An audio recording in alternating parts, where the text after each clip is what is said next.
Muziekvereniging MMSK Sint-Petrus-Bande staat eind maart in de Schouwburg. Ze zijn net begonnen met de voorbereidingen voor de Passion. Nou, persoonlijk stond het eigenlijk al heel lang op mijn verlanglijstje. Ja, omdat ik het blijft gewoon een bijzonder verhaal. En of je nu religieus bent of niet, of gelovig bent of niet. Het blijft toch een verhaal van alle tijden. En je kunt het altijd in de huidige tijd plaatsen. En het blijft mensen ook gewoon boeien. En dat zie je ook wel jaarlijks het spektakel op de televisie, dat het altijd heel veel mensen trekt. Dus nou, we hadden het idee om dat hier eens een keer in het theater te doen. En het is een groot gezelschap. Hoeveel mensen doen eraan mee?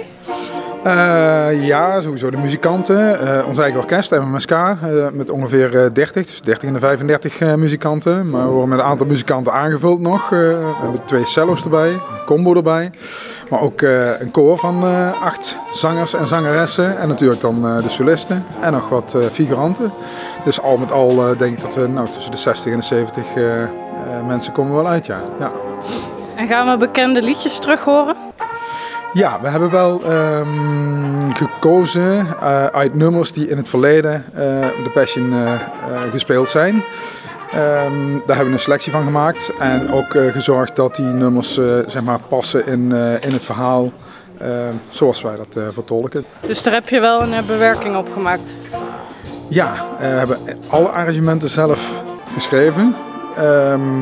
Ja, heel veel werk, maar het heeft wel zijn voordelen dat je dus op de bezetting kunt schrijven. Ook voor de muzikanten die erbij haalt. We hebben 2 strijkers, 2 cello's erbij. Nou, dus niet heel gebruikelijk in een harmonieorkest. Dus ja, daar zul je ook de muziek voor moeten schrijven. En ook als je met zangers en met combo werkt, dan moet het apart gearrangeerd worden.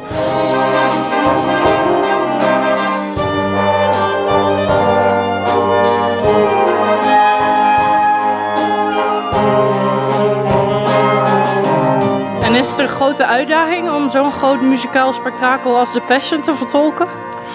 Ja, dat is het zeker. Want ja, je moet over alle zaken moet je, altijd natuurlijk, maar in dit geval toch wel echt heel goed nadenken van hoe ga je dat aanpakken. Qua muziekstukken, maar ook hoe ga je het programma brengen en hoe ga je het vertellen. De teksten moeten uitgezocht worden. Dus het verhaal moet ook wel helemaal kloppen en het moet passen met de muziek. Dus veel werk, ja. Hoe ga je er dan voor zorgen dat het zich onderscheidt van de versie die je op tv ziet? Nou ja, sowieso, we zitten in het theater, dus nou, dat heeft zijn voordelen, dat heeft ook wel zijn nadelen. Maar ja, je kunt gebruik maken van de faciliteiten van het theater. Je bent niet afhankelijk van het weer, dus slecht weer, dan gaat het even goed door en iedereen zit droog. En je kunt natuurlijk van de techniek en dergelijke van het theater gebruik maken. Ja, daar kun je hele mooie dingen mee doen. Dus, ja, dus in dat opzicht is het wel anders dan de Passion op tv. Ja.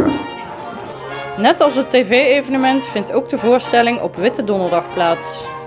Ja, dat is natuurlijk de dag van de Passion. Hè? Dus in dat opzicht wat een bewuste keuze. We hebben even nagedacht, zou dat wat uitmaken dat het ook op televisie wordt uitgezonden, de Passion? Hebben we daar concurrentie van, zeg maar?